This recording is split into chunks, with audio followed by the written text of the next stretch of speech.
Overvaluing people's homes makes no sense because it makes them harder to sell. And if they're harder to sell, agents don't earn any money from that. So why do agents do it? This video is a brief explainer for everyone buying or selling or involved any other way in the moving industry to understand the more complicated than you think reasons why overvaluing happens and why most agents don't actually want to do it, but are left with little or no choice. So the title of this video is The 3 Types of Overvaluing Agent. And this is an oversimplification, but I think for people who are new to the industry and are trying to move house and can't understand why it's so difficult, overvaluing is, as far as I'm concerned, by far and away the #1 biggest cause of moving frustration. It is the root cause of most of the reasons why properties either don't sell at all or deals fall through. But there are a huge number of misunderstandings about it. Now, the first one I want to dispel, this myth I want to dispel, is that agents just want house prices to go higher and higher and higher. That's not true at all. And that's agents don't set the prices, sellers set the prices. And the more overvalued a house price is, the harder it is for an agent to sell it, the less chance they have of actually earning any money, and they run the risk of doing months of work for nothing. And that happens much more than anyone realizes. So I'm going to give you a very quick rundown of the 3 different kinds of agents that do this. So the first kind are the ones who are knowingly, deliberately, and with impunity, knowingly overvaluing. And their mantra is, tell the seller whatever they need to hear just to get the instruction. Now you might think, well, hang on a second, if that means they can't sell the property, why do they do it? It's a really good question. And a lot of other agents make the mistake of thinking that overvaluing is a profitable venture for any agent, but it's not, but it is for some. Now, let's take some of London's biggest agents, okay? Let's call them, let's imagine this company is called Dextons. Now, Dextons, who between them have the vast majority of the London market, they are by far the biggest agents, actually only sell less than 1 in 3 of the properties they list. But if they don't get paid, Charlie, why would they do that? Because very large businesses like that command eye-watering referral fee income from financial and legal service providers. And they make a lot of money from those extra income streams, whether they sell homes or not. That's part number 1. Part number 2, by having what appears to be a very large inventory of property, they attract a lot more buyers and a lot more sellers to their businesses who think, well, they must be good. I mean, look, they wouldn't have all this property in their books if they weren't good, would they? That's a massive mistake as well.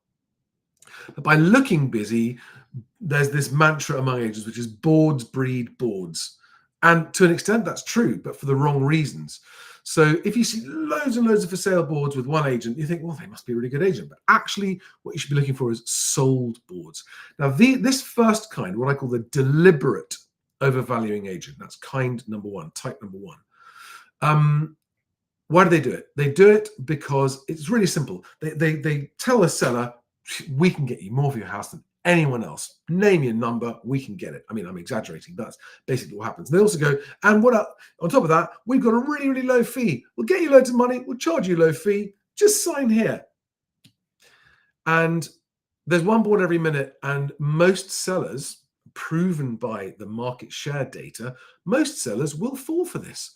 Really? You can get us that? Yeah, we're big. We've got so much market share. We know what we're talking about. We're massive. We can definitely get you that price. But you will need to sign this 6-month sole agency exclusive contract. That means once you have instructed us, you can't leave us, even if we don't get you any viewings, even if we don't get you any offers, even if we don't sell your house, you will not be able to list your house with any other agent for at least 6 months. And after that, you'll have to give us a month's notice as well. Okay.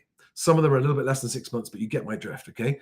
These agents tell you what you want to hear, very, very high overvalued price and tell you, oh, our fee's really competitive too, but just sign here. And there are so many sellers who just fall for it, hook, line, and sinker. And the worst thing is that these companies also get the highest number of inquiries because of their sheer scale. And they use all kinds of data to prove that their valuation is realistic. And of course, one of those bits of data that they use is Rightmove's house price index. Record house prices. That's why we can get you the high price, Mr. and Mrs. House Seller. That's type number one. And the problem is that this is actually a successful strategy for these very large agents. Now, I want to be clear, not all large agents do this, okay? Not all large agents do this, but many of the largest by market share of listed but not sold properties, many of them do this as a deliberate strategy because it has worked ever since Foxtons invented it in the 1990s. Now, unfortunately, the problem is it's such an effective strategy that, and when you invite three of these companies around and they all basically tell you the same thing, as a seller, you think, well, they can't all be wrong. They can't all be overvaluing my home, can they? Sadly, it is the case that they are in most instances. And this creates a real problem for the second type of overvaluing agent. And the second type of overvaluing agent do it for very different reasons. And I call these the reluctant overvaluers. And included in that group are some very good agents, also some not very good agents, but some very good agents. And they are reluctantly overvaluing because they simply have no choice because of the number of sellers who will not even consider them unless they give a number that's in the same ballpark as the other overvaluing agents. And this segment of reluctant overvaluers actually makes up the majority of agents. Why are they reluctant? Because they don't earn any money unless they can sell a house. And if they overvalue your house to get you on their books, they are going to have to wait until they can persuade you to lower their price. Now, they really are. These are the more intelligent agents. They tend to be smaller companies. They tend to be high service, but they just have no choice. And the best ones of those reluctant overvaluing agents will be the ones who will say to a seller, they'll say to the seller, look, Mr. and Mrs. Seller, if you're giving me no choice but to list your instruction at that price, and if I don't get that price, then I won't get your business, then I will reluctantly accept it, but under protest, and we will start at that price. But we will, if after 2 weeks we don't get any viewings, then we'll have to learn after a couple of weeks. And this is reluctant because those agents also know that any property whose price you have to reduce to get interest, you've already halved your chances of selling that property at all. And Rightmove's own data says that. They actually say 60% chance. If you have to lower your price, you have a 60% higher chance of not selling at all with your first agent. So I want to make this point to everyone so they understand this, both buyers and sellers, okay? Most good agents are forced into overvaluing reluctantly, otherwise they wouldn't have businesses. And so a lot of buyers look at this and go, these properties are crazily overpriced, and they blame the agent, and you shouldn't blame these types of agents. These types of agents have been forced by sellers to agree to this price, otherwise they won't give the agent the business and they'll go with the cheap mass market agent. All right. And these are the guys who have an unnecessarily difficult job to sell your home because it is overpriced. They know it's overpriced. They've just got to wait for you to realize, okay, we've got no viewings. We're going to have to lower the price.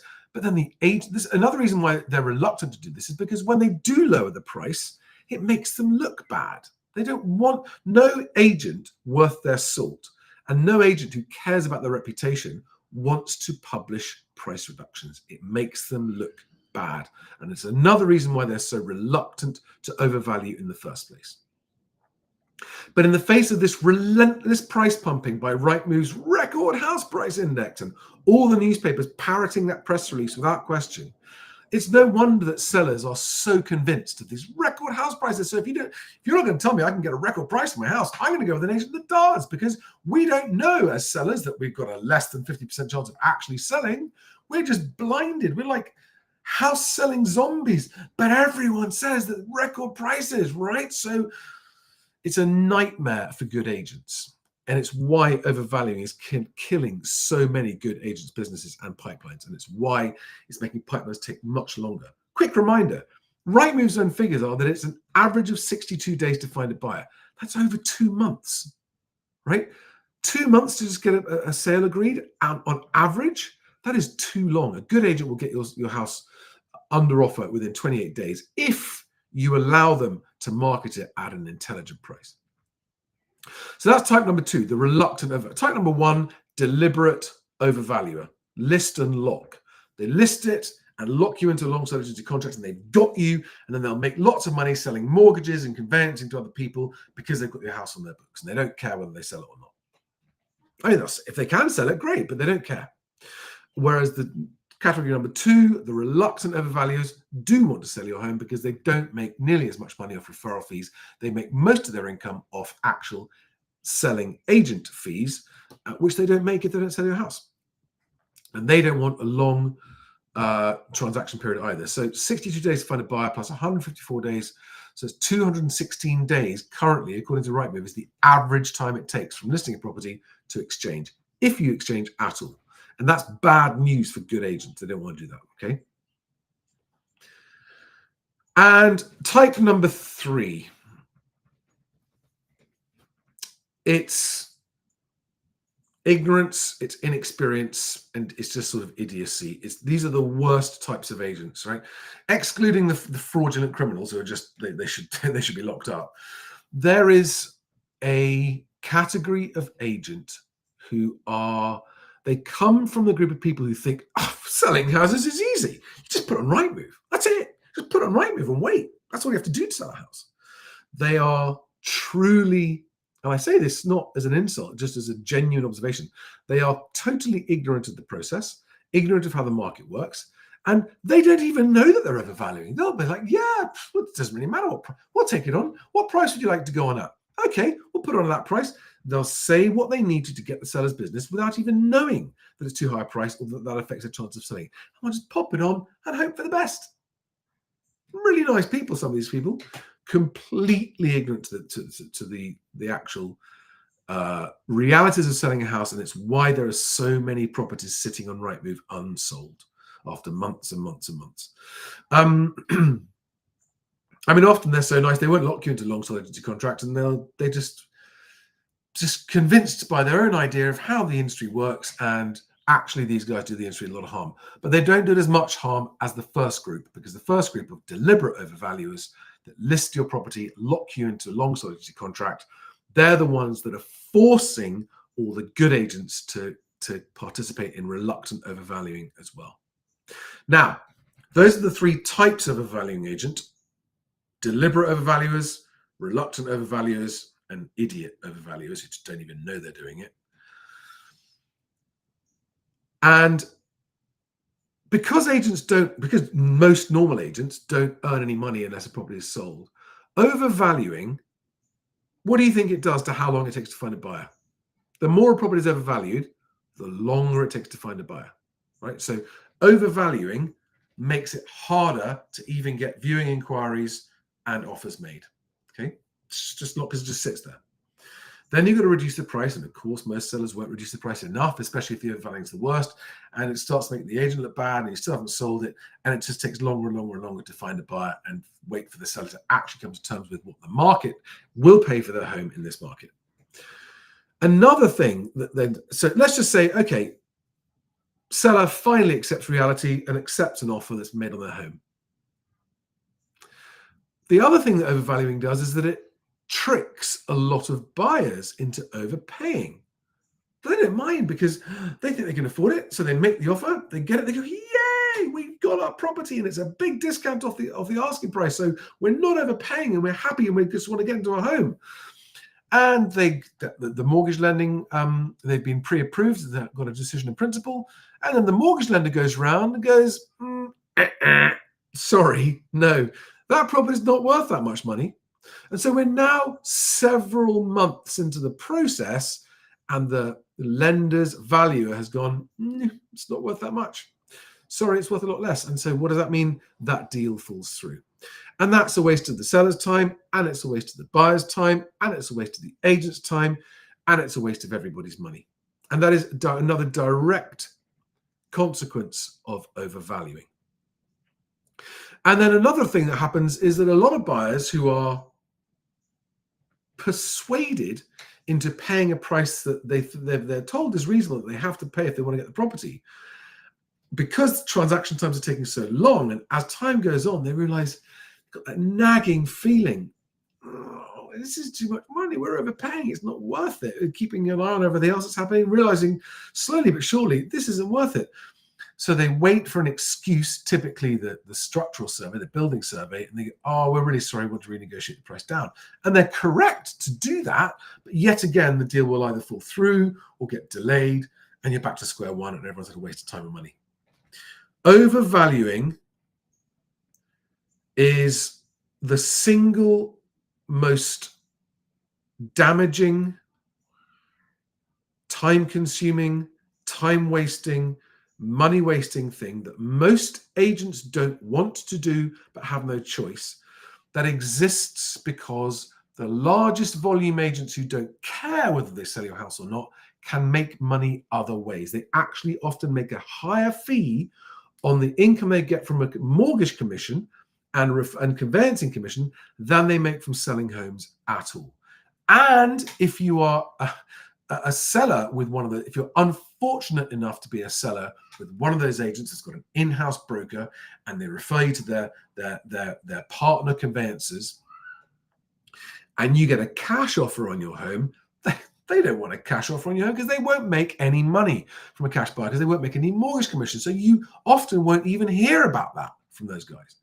And it is this practice, this deliberate overvaluing, listing your property, locking you into long solidity contracts so that they can then just milk mortgage referral commissions and conveyancing referral commissions for as long. They don't care how long your property sits in the market. They do not care. It makes their inventory look big, and most buyers, and most sellers don't bother to go and check how long have this agent's properties been sitting on the market. And if they did, they'd probably realize actually that's not a good agent to choose.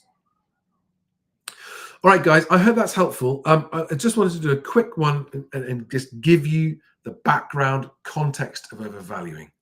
It only works for a small number of very large companies who are able to monetize your listing in other ways other than selling it. Do we have any quick questions on this? Congratulations, Naida. You sold your house completed on May 30th. You completed May 30th. Fantastic news.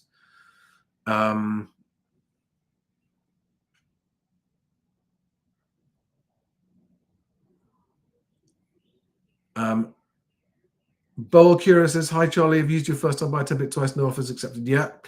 Doesn't always work, but keep going. Saw a post recently where you said 1 in 3 offers fall through. Is that consistent? 1 in 3 accepted offers. I mean, it's always that. At the moment, it's actually higher on average. Good agents won't have that problem because they will not accept flaky offers or overvalued offers. They'll get a property sold at a good price. But yeah, 1 in 3 to 1 in 2 agreed offers falling through at the moment, and they're taking 7 months in total, or 5 months between offer accepted and exchange. Patricia T, hi there. Overvaluation increases when times are desperate. Yep. Tina Fey, how does overvaluing ruin deals? I think I've answered that question now, Tina, but just to recap, it ruins deals because a buyer with a mortgage offer who's agreed to pay an overinflated price, which is too high, will then have the deal scuppered because the lender will say, no, that's overvalued. And I had a mortgage broker contact me yesterday saying 3 out of 5, that's 60% of their new purchase mortgage applications are being downvalued. Downvaluing wouldn't have to happen if properties weren't overvalued in the first place.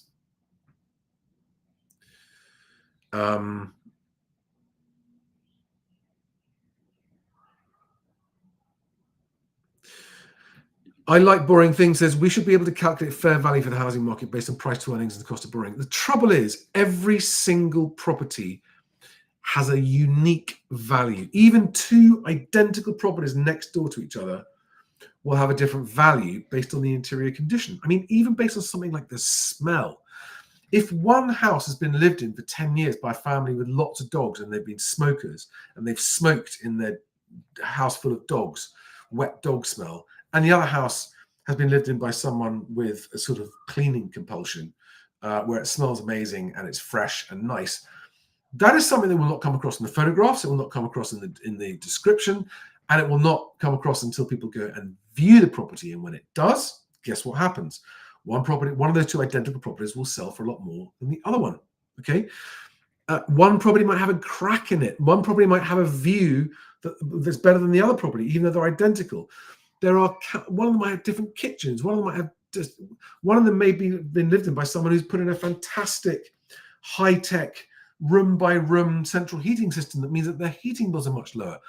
I mean, the list goes on and on and on and on about reasons why two identical properties in the same street can have substantially different values. You're talking plus or minus 10%, so a total of 20% difference of two identical properties based on circumstances.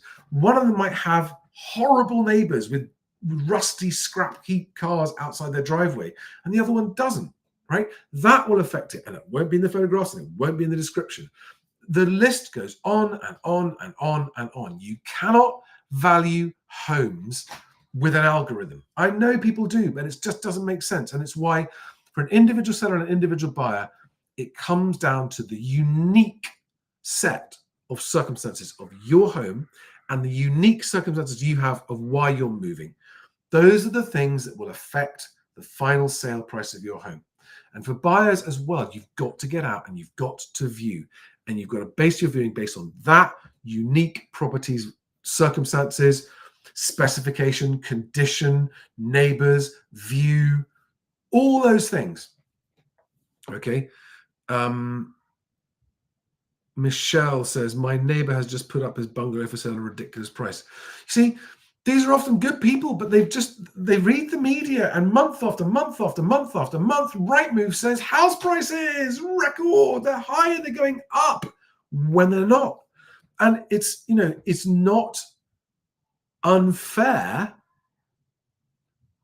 for those sellers to believe all this stuff.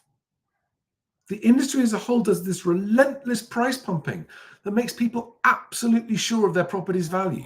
And of course, a lot of sellers who do have a house full of smelly dogs and smoking, and they haven't touched on the paintwork and the bathroom's got black mold in it and all those kind of things, they will not factor those things into the pricing of their home. And they'll see the neighbour's home on the market for £250,000. Think, well, our house is nicer than theirs because we've got a better view, so ours is going to be £260,000. Yeah, but theirs hasn't got black mold in the bathroom, and theirs doesn't have stinky dogs and stinky ashtrays and stuff. They've looked after the house better than you have, so your house won't be worth it. And poor agents, it's so hard. You can't, as an agent, say to a seller, I'm really sorry, your house stinks. And that's going to affect the sale price. But if you're a seller, you need to listen to those hints. If an agent says, yeah, maybe we could get some air freshener in here, that's a hint that, you might have a stinky home. And we're funny things, humans. We don't notice the stinkiness of our own homes. We think it smells like home. But to other people, oof, you ever got into someone's car and gone, oh, that's a really smelly car, but the owner doesn't notice? I've been guilty of that in my own car when I had a dog, funny enough.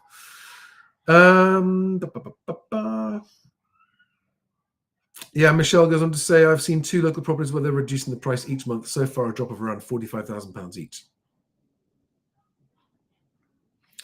Neil Muir says, do you think possible interest rate cut to the base rate later this year makes much difference to the current property prices? Nope.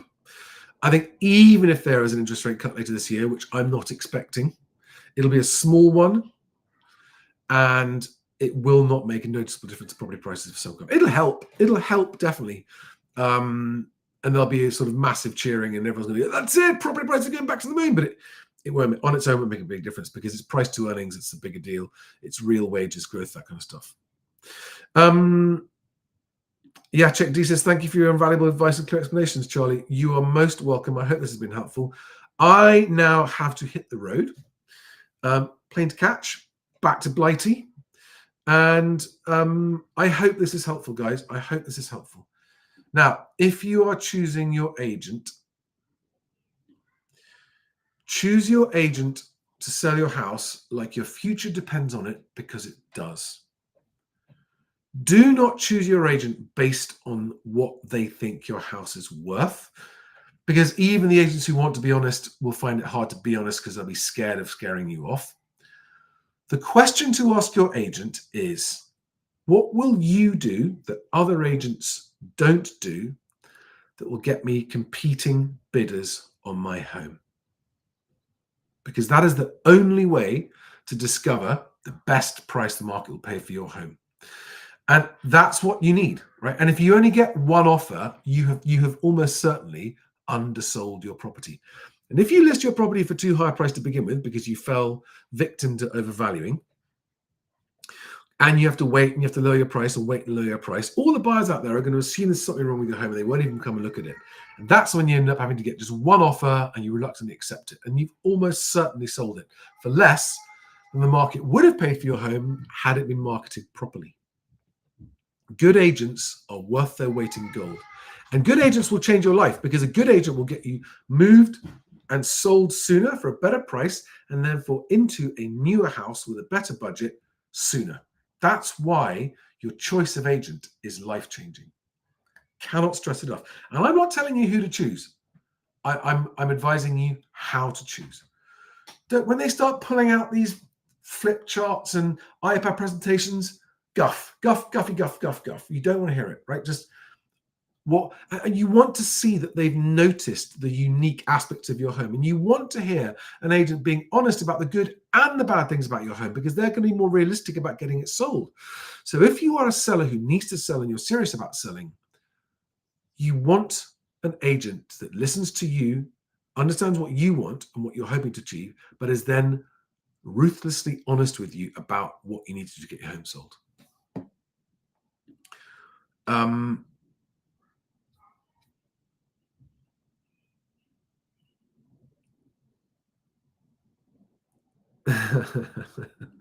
Rocco Bruno. Hello, Rocco. That's a fresh name on YouTube. Welcome to the channel. An agent replied to my comment, I would not allow my dog to use that bathroom. The agent says, that's down to personal taste. Yeah, the agent represents the seller. They are restricted on what they can say. Yeah, and Gra J on YouTube says, also not forgetting that an agreed sale on a property that is overvalued can screw over the mortgage when the actual realistic mortgage valuation occurs. Absolutely, as I've said.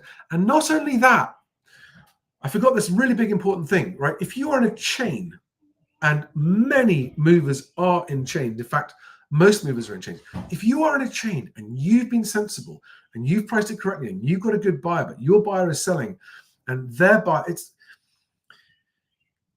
one overvalued property in a chain can break the whole chain for everybody. And it does, all along. S&J says overvaluing ends up being frustrating for both buyer and seller when mortgage survey downvalues, and the agent, which is why I want to keep reminding you guys that there are reluctant overvaluers. And when you've got agents around your home valuing it, and you think you sense them reluctantly agreeing to a valuation, I would say to them, please be honest. Please be honest. Please don't. We're not. We want to sell. Moving is more important than achieving record prices. Please, can you be brutally honest with us about what you think our home might fetch, or whether you think other agents have overvalued, and what's your honest opinion? And actually, again, move away from the subject of value. What you should really be saying is, why don't we just get it priced really attractively, get competing bidders and buyers and viewers round in the first week or two, and see what offers we get. That's the only way to find out what your house is worth. Not by asking an agent, not by asking Rightmove, not by asking an automated valuation machine. Automated valuation machines can't smell your house or see the black mold in your bathroom. Remember that. On that note, I'm going to call it a day and wish you all the best, and see you on the next one, guys. All right.